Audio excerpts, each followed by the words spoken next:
Welcome. In this video I will show you how to toggle webcam on your LENOVO G70-35 laptop.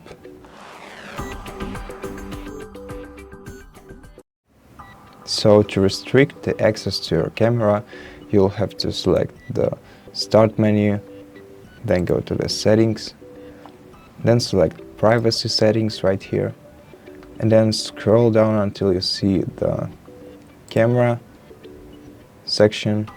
And now let's change this one option, allow access to camera on this device.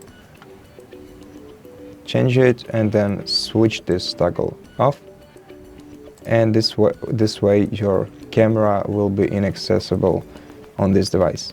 To turn it on back again, let's just tap on this toggle once again, and this way we'll be able to use camera again. And that's it for this video. If you liked it, consider subscribing to our channel, leave us a like and a comment below.